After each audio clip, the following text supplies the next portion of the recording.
네, 지금 방금 소개받은 김혜영입니다. 예, 저는 지난 20년간 외국에서 살았습니다. 아프리카에서, 미국에서. 거기 아이들은 그 저를 보면 제가 이제 초등학교 키 높이잖아요. 저를 보면 굉장히 궁금해요. how old are you? 예, 몇 살이니? 친구인 줄 아는 거죠. 그래서 제가, 그래, 맞춰봐. 그러면 이제 그 아이디어는 가장 많은 나이. 22? 예, 그러죠? 그래서 제가, 아니야, no, no, no, no. 그러면 이제, 그래, maybe 20? 그래서 내가, 맞아, 맞아. 예, 그래서 저는 외국에서 살면 20대 20살입니다. 그때 한국에 왔어요. 한국에 오니까 이 한국 아이들은 이 외국에 사는 아이들보다 살짝 좀 영악한 것 같아요. 저를 이렇게 딱 훑어보더니 뭐 나이 같은 거 안 물어봐요. 한마디로 잘라요. 아줌마. 그래서 제가 외국에 살면은 그냥 미스키, 뭐 캐더린, 혜영이 그런데 한국에 오니까 다 없어졌어요. 이름이 그냥 아줌마. 저 아직 결혼도 안 했는데 어떻게 하면 좋아요? 예, 저는 한국에 오니까 사람들이 작은 거인이라는 별칭을 붙여줬어요.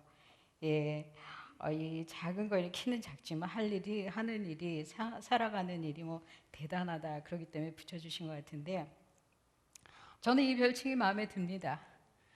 물론 이 세상엔 저보다 더 작으신 분들이 더 위대한 일을 하는 것도 많이 봤습니다.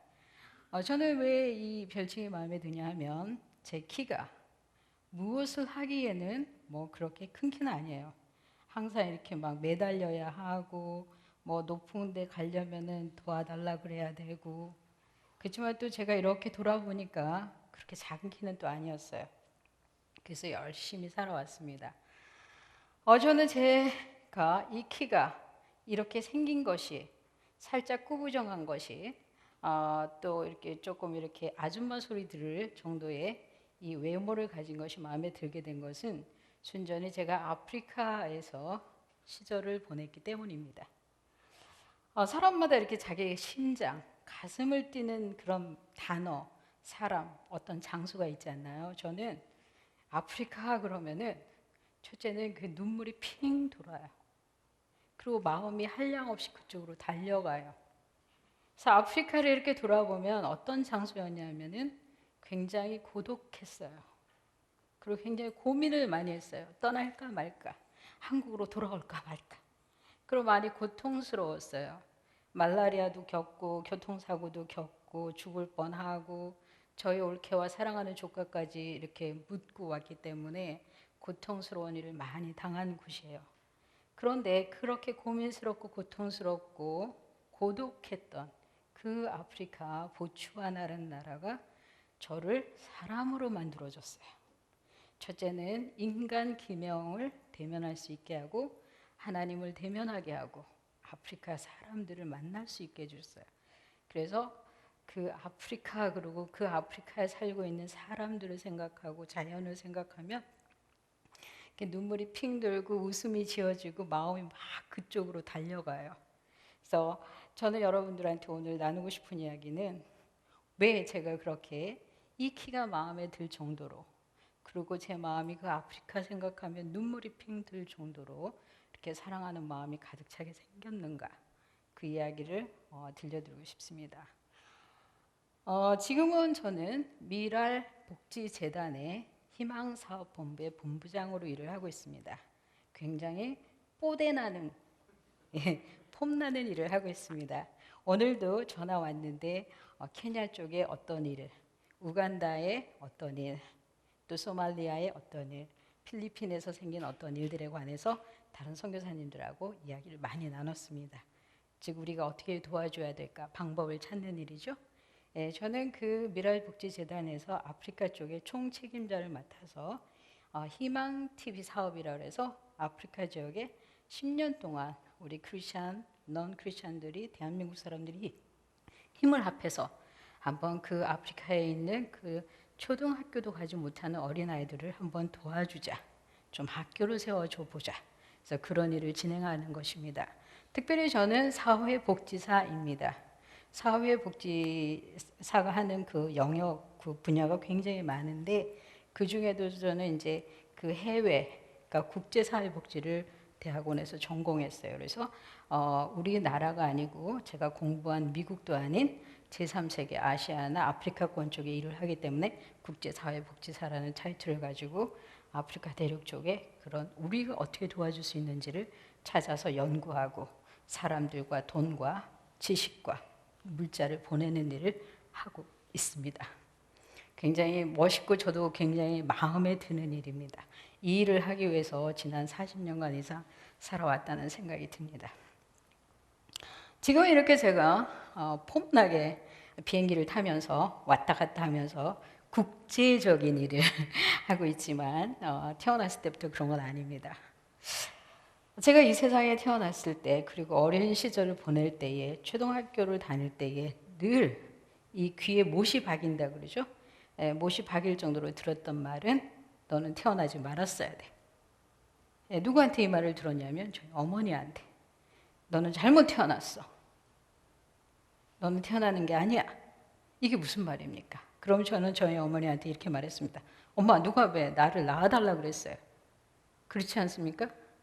어린 마음에 생각해도 저는 이 세상에 태어나고 싶어 태어난 게 아니에요. 그런데 저희 엄마는 너가 태어난 것이 너의 잘못이야 이렇게 얘기하는 거예요. 이 납득할 수 없는 말. 그리고 사연을 들어보니까 저는 태어난 지 3일 만에 단순히 맏딸 여자아이로 태어났다는 이유 때문에 어르신들이 화가 나가지고 그 와중에 저희 젊은 아버지가 술을 먹고 저를 던져가지고 척추에 장애를 입게 된 거죠. 저희 어머니는 너가 장애인이 된 것도 너 잘못이야. 7살 때 저희 어머니가 사고로 머리를 다치셨는데 또 너 잘못이야. 너가 태어났기 때문에 이런 불행한 일이 생기는 거야. 제가 초등학교를 졸업하고 한 달 후에 저희 아버지께서도 야, 이 세상 살기 너무 힘들다. 그래서 저희 어머니와 저희 5남매를 두고 이 세상을 떠나셨어요. 근데 저희 어머니 그것도 너 잘못이야. 저는 그때까지 이 세상을 저희 어머니가 하는, 심지어 저희 가족뿐만이 아니라 주변의 사람들도 다 마치 내가 키가 작은 것이 장애인인 것이 내 잘못인 것처럼 그렇게 대해줬습니다. 그래서 제 마음속엔 항상 이 해결할 수 없는 그 질문이 하나 있었습니다. 내가 이 세상에 태어나고 싶어 태어났는가? 그런데 여러분과 저를 포함해서 이 세상의 모든 인간은 자기 의지로 이 세상에 오지 않았다는 거예요. 그렇죠? 제가 대한민국에 태어나고 싶어서 온 것도 아니고 여자로 태어나고 싶어서 태어난 것도 아니고 김씨 집안에 첫째 딸 오고 싶어서 온 것도 아닌데 왜 이게 내 잘못이냐 이거죠. 엄마가 머리를 다친 것도 심지어 5남매가 태어난 것도 제 잘못이 되는 거예요. 그런 말도 안 되는 정황들이 저희의 어린 시절을 지배했습니다. 이렇게 해서 아버지 돌아가시고 가출해서 갈 곳이 없어서 식모 일을 하다가 나를 좀 내가 밥하고 빨래하고 인생을 살 게 아니다. 그래서 기술학교를 갔습니다. 기술학교에서 저는 평생에 내가 그 말을 듣지 않았더라면 어떤 인간이 됐을까? 라는 그 한마디를 듣게 됐습니다. 그곳에 선생님이 저한테 전도를 하신 겁니다. 뭐 전도를 하는데 처음부터 제가 받아들였겠습니까? 저는 그 학교 갈 때 자신교라고 썼는데 자신교의 교주였습니다. 왜냐하면 저는 저밖에 믿을 게 없었어요. 이 세상에 누굴 믿겠습니까? 그러한 아이였습니다. 그런데 그 선생님이 저하고 실랑이를 하다가 포기를 하신 거예요. 그러고 나서 얼마 후에 아는 친구를 통해서 이 한마디를 전해줬어요. 혜영아, 가서 선생님이 너한테 말 좀 전해주래. 무슨 말인데? 선생님이 너 때문에 마음이 아프대. 내가 뭘 잘못했는데? 그랬더니 그 전해주는 이야기가 이랬습니다. 혜영이가 이 세상을 살아가려면 예수 그리스도를 친구로 삼아 살아가야 할 터인데 혜영이가 교회를 가지 않는다고 하니까 내가 마음이 아파. 그래서 15살 어린 제가 그 말을 곰곰이 전해 들으면서 마음이 하나하나 무너졌습니다. 그리고 감동하기 시작했습니다. 첫째는 그 선생님은 이렇게 말씀하지 않았어요. 혜영이는 장애인이니까 가출한 소녀니까 이 세상에 갈 데가 없으니까 불쌍하니까 예수를 믿어라. 그렇게 말씀하지 않으셨어요. 혜영이가 이 세상을 살아가려면 무엇입니까? 미래였어요. 저는 저를 위해서 그렇게 걱정해 주는 말을 처음 들은 거예요. 누군가가. 거기다가 저는 그때까지 변변한 친구 하나 없었단 말이죠. 예, 늘 저를 무시하고 손가락질하고 새우 눈으로 이렇게 보는 사람들만 있었어요, 주변에. 그런데 그 선생님이 이렇게 얘기했어요. 친구가 있어야 하는데. 누구? 예수 그리스도를 친구 삼아서. 그런데 제가 교회를 가지 않는다니까 걔는 나쁜 애야 그렇게 말씀하지 않았어요. 내 마음이 아프다. 근데 저는 그 선생님의 그 한마디, 제가 이 세상을 살아가려면 친구 그리스도를 삼아서 이 세상을 살아가야 하는데, 그 한마디에 저의 어린 마음이 무너졌습니다. 그리고 저는 그때의 선생님이 전해준 그 한마디는 인간이 저에게 전해준 말이 아니라 예수님이 그 하나의 이 세상을 믿을 수 없어서 힘들게 살아갈 수밖에 없는 저를 두고서 전해주신 그 아픈 마음이었습니다. 저는 천만다행으로 이 아픈 마음을, 그분의 마음을, 그리스도의 마음을 제가 받게 된 것입니다. 그래서 저는 결심했습니다. 이 말을 듣고 내가 교회가 어딘지 예수가 누구인지 알 길이 없다. 그러나 저분의 마음이 너무 고맙다. 너무 진실하다. 그래서 내가 교회를 다녀야겠다. 그래서 저는 기독교인이 돼서 나왔습니다. 그래서 저는 인생을 뒤집는 방법을 이 하나님을 믿으면서 찾게 됐습니다. 하나님이 저를 용서했다는 것입니다. 제가 저를 어찌 용서할 수 없겠습니까? 저를 이렇게 만든 아버지를 어찌 용서할 수가 없겠습니까? 그때 16살 저한테 약속을 한 것입니다. 내가 이 세상 살아가는 동안에 나를 미워하지 않고 나를 원망하지 않고 살자. 왜? 하나님이, 예수님이 나의 친구가 되는데. 그래서 저는 인생을 뒤집었습니다. 갈 곳 없었고 가출 소녀였고 장애인 초졸 14살. 그때 저한테 예수님을 전해준 선생님이 제가 오늘날에 제가 되리라는 거 알고 전해주셨을까요? 그렇지 않습니다. 그 선생님은 제 안에 있는 사람을 보신 겁니다. 선생님은 제 안에 있는 김혜영, 그 영혼을 보신 겁니다. 선생님은 저를 장애인으로 보지 않았던 겁니다. 이것은 제가 나중에 아프리카에 가서 선교사로 살 때에 굉장한 큰 힘이 되는 원동력이 되었습니다. 지금도 저는 그 말 한마디, 여러분들도 인생 살아가시는 동안 예수님을 믿게 되지 않았습니까? 누군가가 전해준 그 마음 하나 때문에 여러분이 하나님의 사람이 된 걸로 믿습니다. 저는 정말로 제 인생 그 마음만 뒤집은 것이 아니라 인생도 뒤집었습니다. 최선을 다해서 살았습니다. 왜? 하나님과 예수님과 친구가 된 사람이니까. 제가 배운 기술 유일한 것입니다. 직업학교에서 편물기술을 배웠고, 저는 80년도 중반에 대한민국에서 있었던 모든 기능 경기 대회에서 1등을 연속으로 했습니다. 금메달 3개 받았고 철탑 산업훈장을 받은 것이 만 19살입니다. 예, 이 대목에서는 박수 한번 쳐주십시오.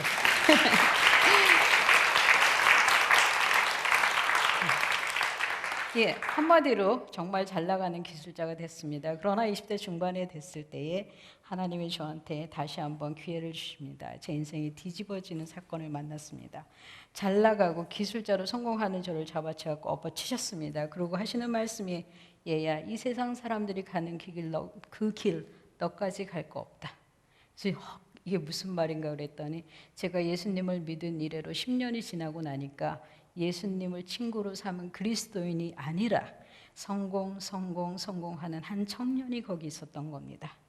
예, 하나님께서 저를 불쌍히 여기신 거죠. 예, 하나님 그러면 어떻게 하오리까? 그때 하나님께서, 야, 너는 내가 시키는 대로 하면 어떻겠니? 그리고 내가 지시하는 곳을 가면 어떻겠니? 어딘데요? 아프리카 보츠와나. 하나님께 그랬습니다. 하나님 그러지 마세요. 저 사람 데려다 쓰세요. 저기 건강한 사람, 대학 나온 사람, 응? 잘 배운 사람. 저 아직 아파요. 힘들어요. 저 이제 좀 먹고 살만하고 겨우 내 길 가려고 그러는데 왜 그러세요, 하나님? 그러지 마세요. 그때 하나님, 얘야 됐다. 이 세상 사람들이 가는 그 길 너까지 갈 거 없다. 그렇죠? 예, 이 세상 사람들이 가는 그 길, 우리 크리스천이 가는 길이 아니되는 겁니다. 순종했습니다. 1990년 2월 저는 잘 나가던 모든 기술자 생활을 접고 한국 생활을 접고 아프리카로 갔습니다. 예, 편물 기술자, 자원봉사자, 교사로 간 것입니다. 그 아프리카에서 저는 굉장한 경험들을 하게 됩니다. 앞에 서두에서 저는 그 아프리카는 고독했고 고민했고 고통스러웠다고 말을 했습니다. 그 기간은 저를 하나님의 사람으로 만들어가는 기간이었습니다. 저는 그 아프리카에서 놀랄 만한 말들을 많이 들었지만 이 두 마디를 잊을 수가 없습니다. 그 첫째 말은 제가 그 보초하는 10대 청소년들을 기술학교에서 편물 기술을 가르쳐주고 있는데 이렇게 편물 기계를 놓고 실을 가지고 이렇게 세타 짜는 기술입니다. 세타라 그러죠? 예, 세타 없으신 분 없으세요? 예, 겨울이면 다 입고 다니신데 가르치는데 그 아이들이 저를 볼 때마다 이렇게 말을 하는 겁니다. 어머, 왜 나 호몬테 타타? 예, 알아듣는 척하세요. 이 대목에서 예, 너 너무 이뻐. 예, 현지인들이 그냥 일하시다가도 저만 보면 와가지고 너 너무 이뻐. 자, 영어로 제가 다시 하겠습니다. You are so beautiful. 영어를 잘하시는군요. 왜나 호몬테 이쁘다 이거에 타타 정말 쯔와나 보츠와나 말이에요. 부시맨들이 쓰는 너 정말 이뻐. You're so cute. 한마디 더 하죠. You're wonderful.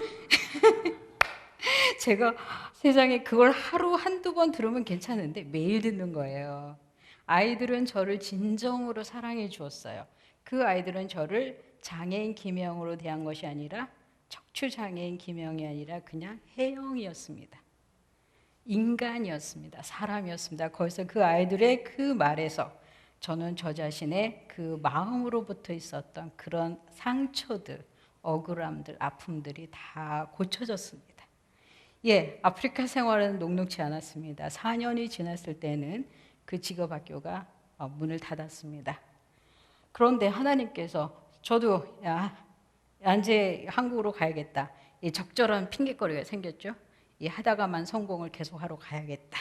그렇게 이제 짐을 싸고 있는 중에 하나님이 그 마음 밑바닥에서부터는 그 미세한 음성으로 저를 만나 주셨습니다. 혜영아, 나와 같이 이곳에서 살자. 고통스럽고 힘들고 먹을 것이 없고 아파서 죽어가는 이 굿호프 마을 사람들 사이에 내가 있는데 너 어디 가려고 하느냐. 예, 사랑하는 사람들끼리 가장 할 수 있는 최고의 그 리퀘스트, 최고의 요청은 뭐죠? 예, 같이 사는 거예요. 예, 하나님은 저한테 일하자, 공부하자, 뭐 학교 세우자, 뭐 이렇게 말씀하지 않으셨어요. 같이 살자. 예, 저는 하나님께 어떻게 해요? 그랬더니 야, 이게 사막인들 어떠냐? 나와 함께 있는데. 예, 그래서 그 아프리카에서 저는 보츠와나 사람들 만났고 저를 만났고 하나님을 만났습니다.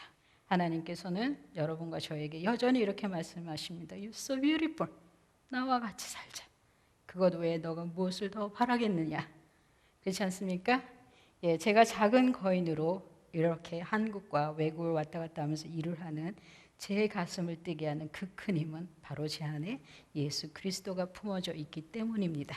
빌립보서 2장 5절 말씀 너희 안에 이 마음을 품으라 곧 그리스도 예수의 마음이니 이 말을 여러분에게 선물로 드립니다. 감사합니다.